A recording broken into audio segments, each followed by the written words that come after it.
Good morning students. जो हमारी last class हुई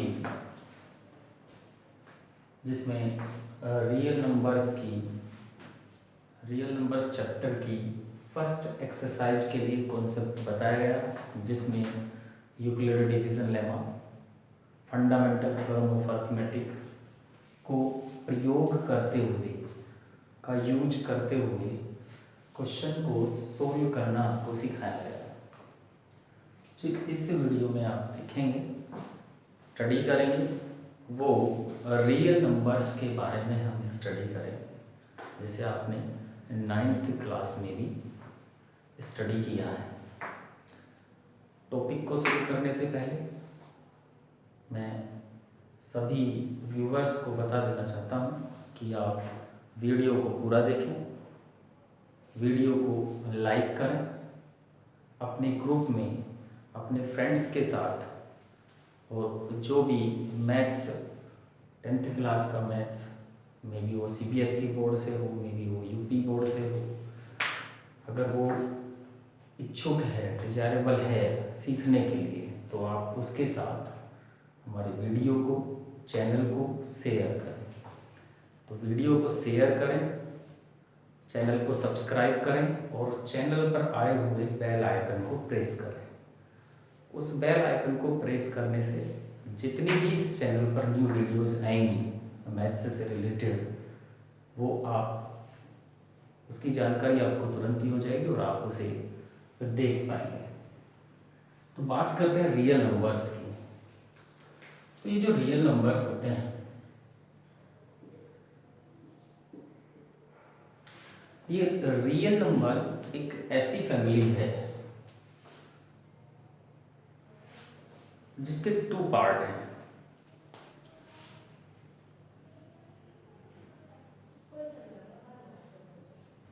first rational number,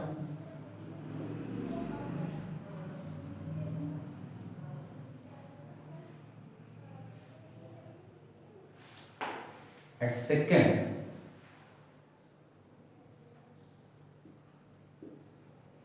irrational number.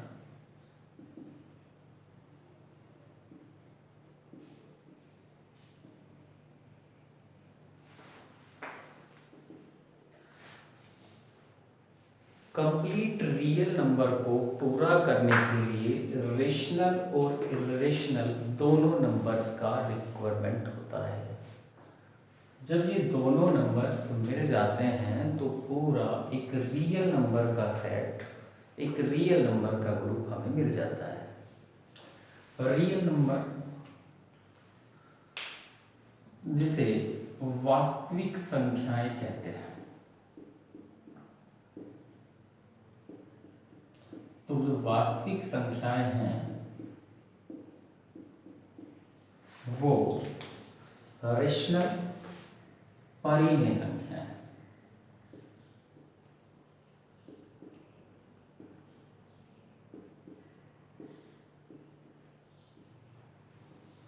Irrational अपरिमेय संख्या है।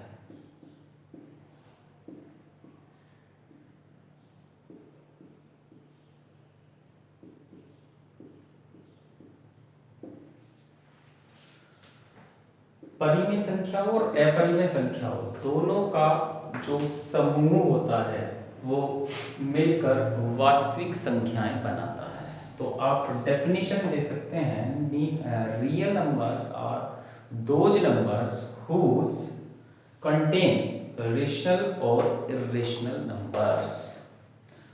वास्तविक संख्याएं वो संख्याएं होती हैं जो परिमेय संख्याओं और अपरिमेय संख्याओं का ग्रुप हो। लेकिन जो रेशनल नंबर्स हैं उनकी डेफिनेशन क्या है? तो रेशनल नंबर के लिए राइट करते हैं, numbers which can return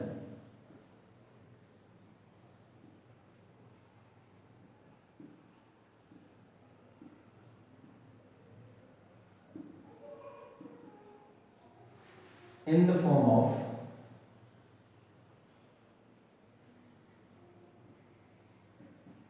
P by Q, where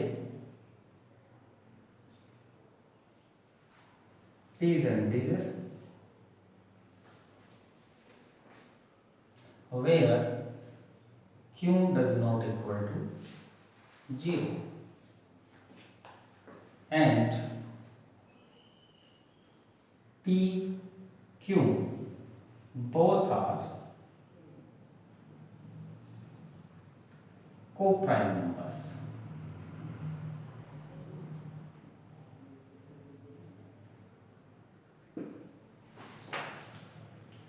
Numbers which can written in the form of p upon q, ऐसे numbers जो p upon q के फॉर्म में लिखे जा सकते हैं, जबकि q does not equal to 0, q का वैल्यू 0 नहीं है, p और q बहुत आते को-प्राइम नंबर, p और q दोनों ही सहअभाज्य संख्याएं हैं, को-प्राइम नंबर हैं, तो ऐसे नंबर्स को हम रेशनल नंबर बोलते हैं। ऐसी संख्याएं जिनको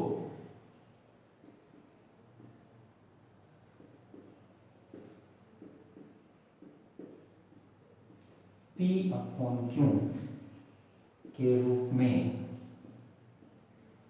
लिखा जा सकता है।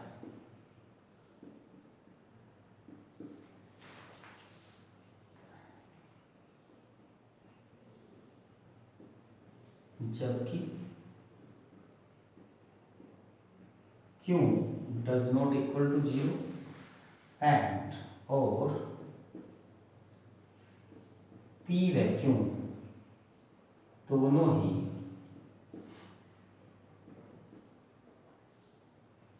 सहअभाज्य संख्याएं हैं।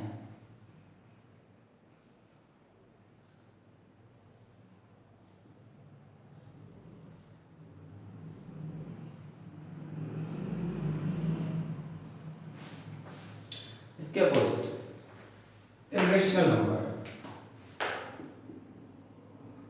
numbers which cannot be written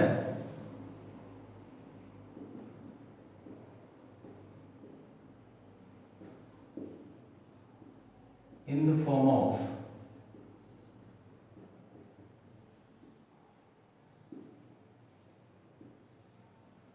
p by q, वो नंबर्स जिनको p अपॉन q के फॉर्म में राइट नहीं किया जा सकता उन्हें इर्रेशनल नंबर बोलते हैं। ऐसी संख्याएं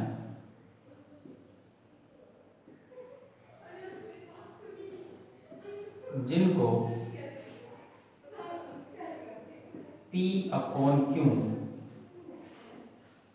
के रूप में नहीं लिखा जा सकता,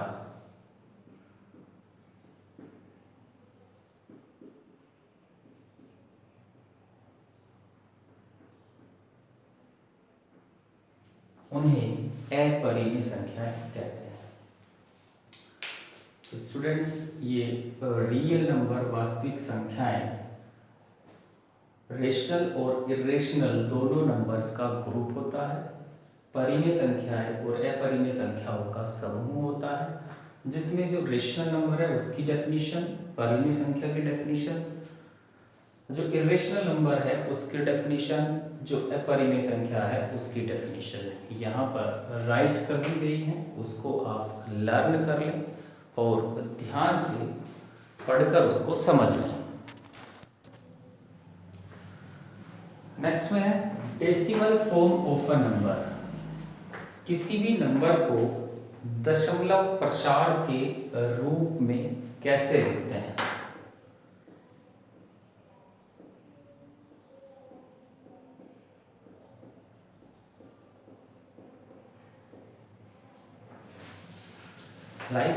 मैं आपसे बोलता हूं 12 इज डिवाइडेड बाय 5,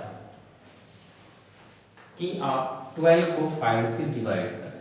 आपने 12 लिया, आपने 5 लिया, 5 2 से 10, देन 2 डेसिमल 0, 5 4 जा 20। तो ये जो 12 डिवाइडेड बाय 5 है मीन्स 12 अपॉन 5 है, उसका डेसिमल एक्सपेंशन, उसका डेसिमल फॉर्म 2.4 हुआ, या 12/5 को 12/5 को दशमलव प्रसार में अगर लिखा जाए तो वो है 2.4। इसके अपोजिट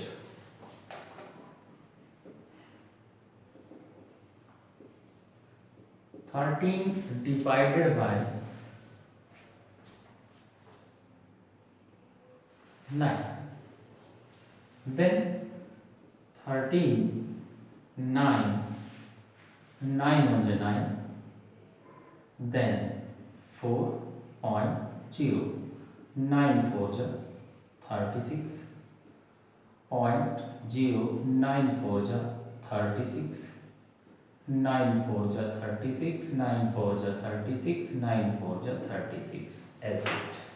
मीन्स आप राइट करेंगे कि 13/9 equal to 1.444 dash dash dash, और इस डैश डैश को आप बार 4 भी बोल देते हो कि 13/9 इक्वल है 1.4 बार।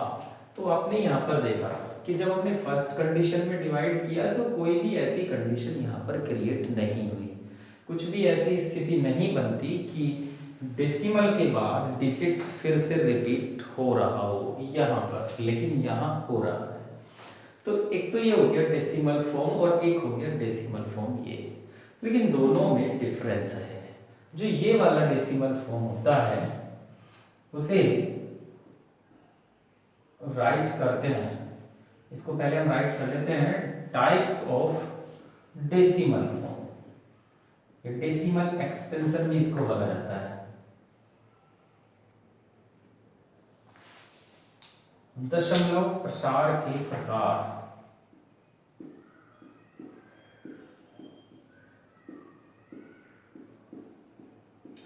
प्रसार के प्रकार की ये जो डेसिमल फॉर्म है, दशमलव का जो प्रसार है वो कितने प्रकार का होता है। तो उसमें से एक कंडीशन तो ये है कि जैसे ही हम डिवाइड करते हैं तो डेसिमल के कुछ डिजिट के बाद, दशमलव डेसिमल के कुछ पॉइंट के बाद रिमाइंडर 0 आ जाता है।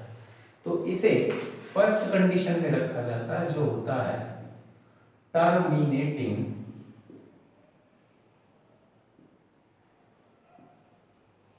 Decimal expansion, decimal form. Hindi में इसे बोलते हैं शांत दशमलव।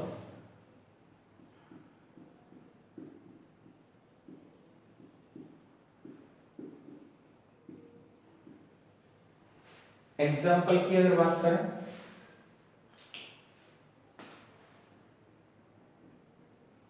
2.4, 3.6, 4.9, एवरी वो डेसिमल फॉर्म वाला नंबर जिसमें इस तरह से बार ना आया हुआ हो या डेसिमल के बाद डिजिट्स का रिपीटेशन ना हुआ हो, तो उसे हम बोलते हैं टर्मिनेटिंग डेसिमल फॉर्म और शांत दशमलव। इसके अपोजिट सेकंड नॉन टर्मिनेटिंग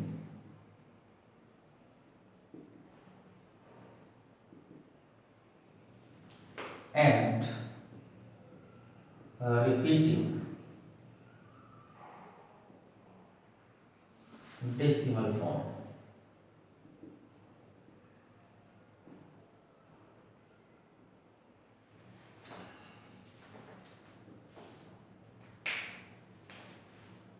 अशांत व आवर्ती दशमलव।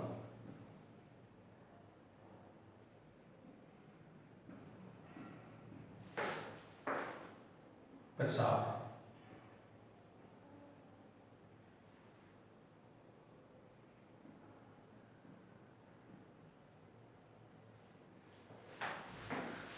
इसमें एग्जाम्पल की अगर बात करें तो एग्जाम्पल है, अभी हमने निकाला 1.4 बार। बार अगर आ रहा है तो नॉन टर्मिनेटिंग मीन्स जब डिवाइड किया जाता है तो कभी भी उसका रिमाइंडर जीरो नहीं आता, इसीलिए उसे नॉन टर्मिनेटिंग बोला जाता है।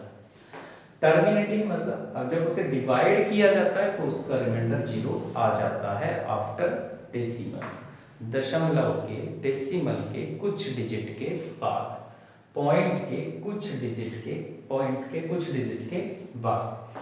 लेकिन यहाँ अशांत व आवर्ती का मतलब ये हुआ, अशांत नॉन टर्मिनेटिंग मीन्स कभी भी वो टर्मिनेट नहीं होगा, उसका डेसिमल एक्सपेंशन जब हम उसे डिवाइड करेंगे तो रिमाइंडर कभी भी जीरो नहीं आएगा। साथ में आया रिपीटिंग डेसिमल, लेकिन पॉइंट के बाद जो भी डिजिट आएगा वो बार बार रिपीट होगा, लाइक 4, तो उसे हम बोलते हैं non terminating and repeating decimal form और अशांत व आवर्ती दशमलव प्रसार। मतलब ये 1.4 ये बार उस पे आएगा, उसमें डिजिट्स रिपीट होंगे। नेक्स्ट इसमें राइट कर सकते हैं 1.25 बार, 3.6 बार, 7.89 और बार। तो ये आपने यहाँ पर non terminating and repeating decimal form को समझा। अब नंबर 3, नॉन टर्मिनेटिंग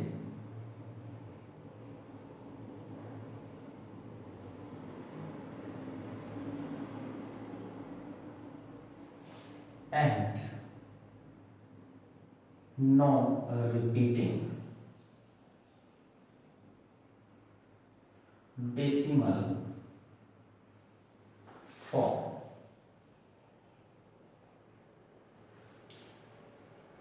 अशांत व अनावर्ती दशमलव प्रसार।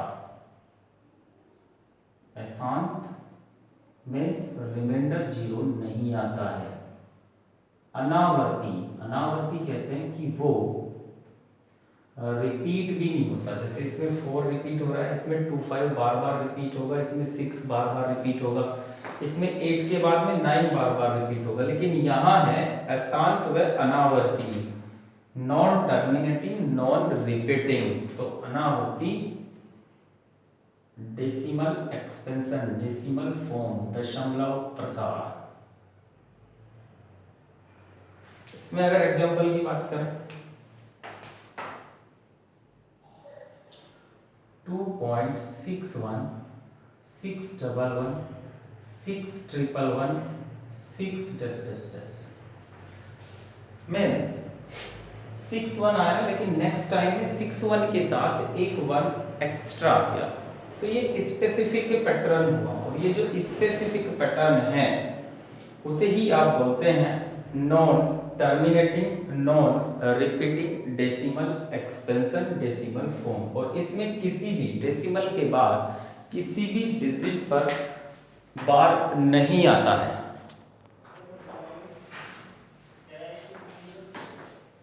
तो डेसिमल फॉर्म ना 3 टाइप्स के हैं जो हमने यहाँ पर राइट किए। इन 3 डेसिमल फॉर्म को समझने के साथ साथ आपको ये भी समझना चाहिए कि जो फर्स्ट 2 हैं उन दोनों को जो रिप्रेजेंट करने वाला नंबर होता है वो ऑलवेज रेशनल होता है।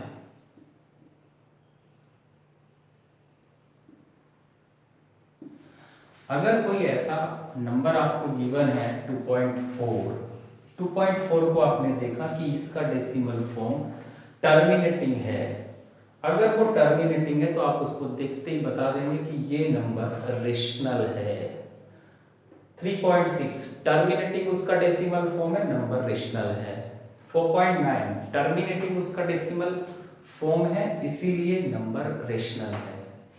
नॉन टर्मिनेटिंग की और रिपीटिंग की अगर बात करें, जैसे ही आपने उसका डेसिमल एक्सपेंशन देखा 1.4 बार, तो आपने बार को देखते ही आप समझ गए कि ये नॉन टर्मिनेटिंग रिपीटिंग वाला केस है जो कि रेशनल नंबर की कैटेगरी में आता है। मींस इसको भी और इसको भी हम दोनों को p/q के फॉर्म में p/q के रूप में लिख सकते हैं।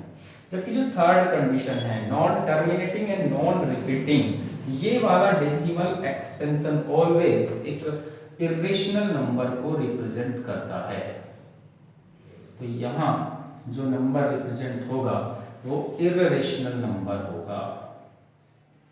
तो इस तरह से किसी भी गिवन जो नंबर है जो कि डेसिमल में है उसको देखने के साथ ही हम सबसे पहले चेक करके उसका डेसिमल फॉर्म चेक करेंगे कि कौन से डेसिमल फॉर्म से वो बिलोंग्स करता है। क्या वो टर्मिनेटिंग डेसिमल फॉर्म से बिलोंग करता है, या फिर नॉन टर्मिनेटिंग रिपीटिंग से बिलोंग करता है, या फिर नॉन टर्मिनेटिंग नॉन रिपीटिंग से बिलोंग करता है। जिससे भी वो बिलोंग करता है, अगर वो फर्स्ट और सेकंड में से किसी एक से बिलोंग कर रहा है तो नंबर रेशनल है। लेकिन अगर वो फर्स्ट और सेकंड से बिलोंग नहीं कर रहा, थर्ड से बिलोंग कर रहा है, तो आप बोलेंगे वो नंबर इर्रेशनल नंबर है। तो डेसिमल फॉर्म को देखने के बाद भी हम नंबर को आइडेंटिफाई कर सकते हैं कि नंबर रेशनल होगा और इर्रेशनल होगा। केवल उसको इस पॉइंट्स के अकॉर्डिंग समझने की हमें जरूरत होती है। तो इस तरह से आपने डेसिमल फॉर्म को देखने के बाद नंबर को आइडेंटिफाई करने के बारे में, रेशनल और इर्रेशनल नंबर को समझने के बाद एक्सरसाइज 1.3 का ये फर्स्ट क्वेश्चन है। Prove that √5 is irrational. ये सिद्ध कीजिए कि √5 एक इर्रेशनल नंबर है। मैं आपको बता दूं, कोई भी रूट वाला नंबर जिसको हम परफेक्टली कंप्लीटली रूट से बाहर नहीं निकाल पाते, उस नंबर को इर्रेशनल नंबर, वो नंबर इर्रेशनल ही होता है। वो इरेशनल क्यों होता है कि जब हम जैसे यहाँ √5 है, अगर उसका हम डिवाइड मेथड से स्क्वायर रूट निकालें तो उसके स्क्वायर रूट में डेसिमल के बाद जो डिजिट्स आते हैं वो रिपीटिंग मोड में नहीं आते। मतलब उसका decimal expansion non terminating non repeating मतलब अशांत और अनावर्ती रूप में होता है। इसीलिए उसे हम इर्रेशनल या अपरिमेय संख्या बोलते हैं। तो प्रत्येक वो संख्या जो रूट में होती है और वो रूट से बाहर नहीं आ सकती, लाइक √25 है, आपको पता है √25 5 होता है, मीन्स वो रूट से बाहर आ जाता है, रेशनल है। लेकिन अगर हम उसे रूट से बाहर नहीं निकाल पाते, जैसे 5 है, 5 को रूट से बाहर नहीं निकाला जा सकता, तो √5 जो है एक रेशनल नंबर है। लेकिन यहाँ बात रखी गई है कि आप प्रूव करके दिखाइए कि हाउ इट इज इर्रेशनल, कैसे वो इर्रेशनल है।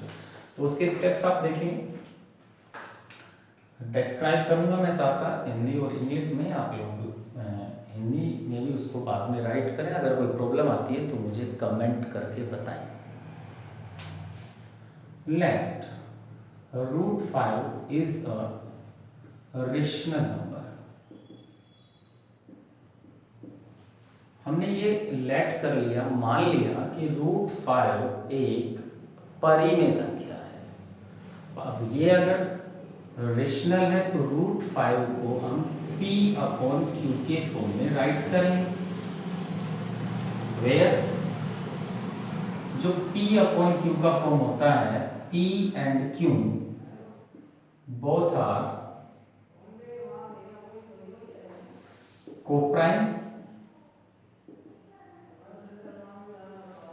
Numbers and Q does not equal to 0।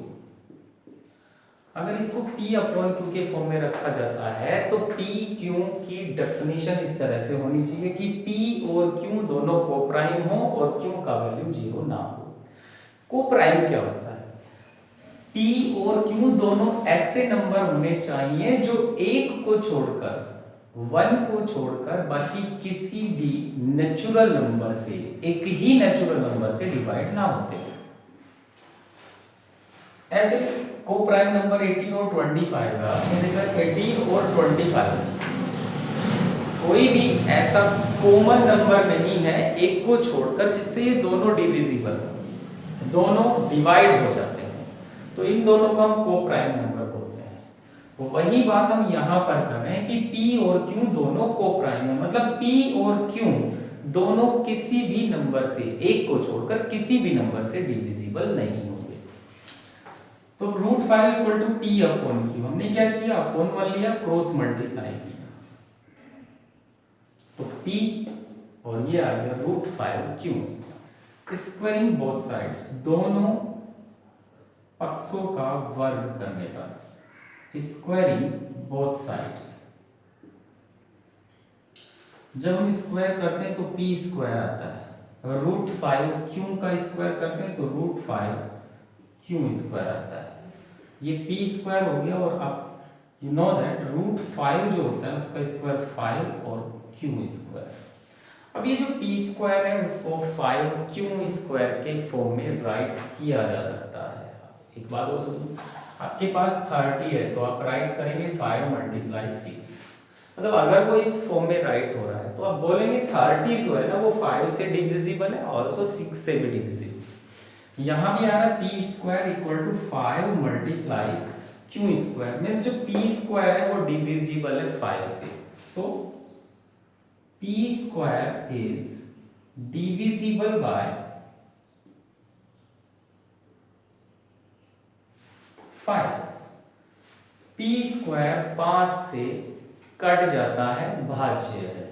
और ये एक थ्योरम है कि अगर जैसे फंडामेंटल थ्योरम ऑफ अर्थमेटिक बोलते हैं, पी स्क्वायर मतलब किसी नंबर का स्क्वायर किसी अनदर नंबर से डिविजिबल है तो वो नंबर जिसका स्क्वायर हो रखा है वो भी उस नंबर से डिविजिबल होगा। तो p is also divisible by 5।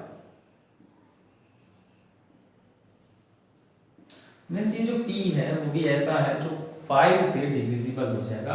अगर p 5 से डिविजिबल है तो p को हम 5m, m यहाँ पर कोई भी इंटीजर है, के फॉर्म में राइट कर सकते हैं। ये बता रहा है कि ये जो p है इस 5 से डिविजिबल है, तो p इक्वल टू 5m हमने लिया और इसको उठा के यहाँ से हमने यहाँ पर पुट अप किया, तो यहाँ आने पर हमें मिलता है p के रिप्लेस में 5m।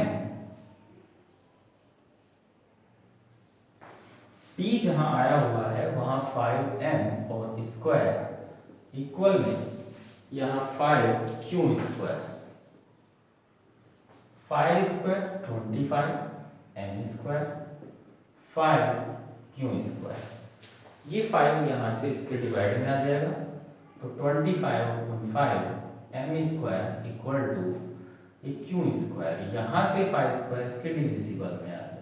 अब आपको मिलता है कि 5m square equal to Q square, but ये तो वही कंडीशन आ गई, p square equal to 5 Q square और Q square equal to 5m square, means Q square is of divisible bye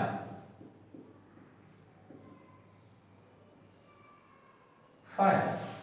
अगर इस q का स्क्वायर 5 से डिविजिबल है तो q is also divisible by 5।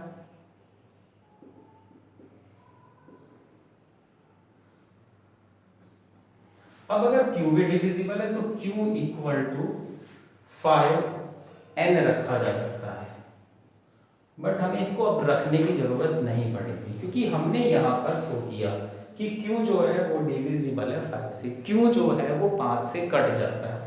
यहाँ हमने दिखाया p जो है वो भी 5 से कट जाता है, जबकि हमने जो एज्यूम किया स्टार्ट में कि √5 जो है ना एक रेशनल नंबर है जो कि p/q के फॉर्म में राइट किया जाता है, और p और q दोनों ही ऐसे हैं कि p और q को प्राइम है, मतलब किसी भी एक नंबर से डिविजिबल नहीं है। लेकिन यहाँ हमने करके दिखाया कि p इज डिविजिबल बाय 5 और q is also divisible by 5, but ये इम्पॉसिबल है। यहाँ हम एज्यूम कर रहे हैं p और q को प्राइम है, यहाँ हमने ये उसी को लेकर ये प्रूव करके दिखाया कि वो दोनों 5 से डिविजिबल हो जाते हैं, तो ऐसा पॉसिबल नहीं है। मीन्स ये कॉन्ट्रडिक्शन है, कॉन्ट्रडिक्ट करता है, right guys? So but it is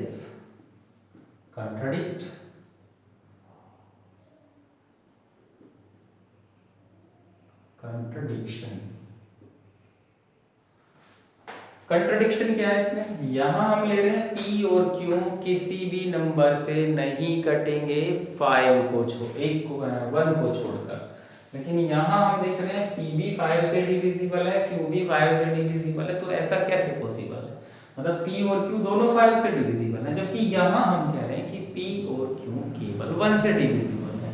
तो इट इज कंट्राडिक्ट, यही कंट्राडिक्शन है कि वहां हम ले रहे हैं वो 1 से डिविजिबल और यहां हमने ये प्रूव करके दिखा दिया वो 5 से डिविजिबल है। It means so our assumption जो हमने लेट किया था, जो हमने माना था वो गलत है। आवर assumption इज रॉन्ग, मतलब हमने जो लेट किया वो गलत है। और हमने लेट किया कि √5 एक रेशनल नंबर है, परिमेय संख्या है। अब अगर वो गलत है मतलब वो रेशनल नहीं है तो वो क्या है? Rational. So √5 is irrational number.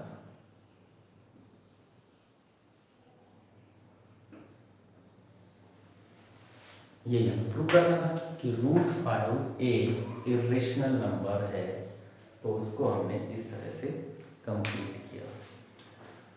तो स्टूडेंट्स आप इसको करने के साथ साथ जो फर्स्ट चैप्टर है उसके 1.3 एक्सरसाइज तक कंप्लीट कर लीजिए और 1.3 एक्सरसाइज तक एनसीईआरटी बुक में से आपको कोई भी अगर प्रॉब्लम है तो आप उसे कमेंट बॉक्स में राइट कर दें। नेक्स्ट क्लास में पहले उन क्वेश्चनों को हम सोल्व कराएंगे, उसके बाद जो रिमेनिंग 1 एक्सरसाइज है उसको सोल्व कराएंगे।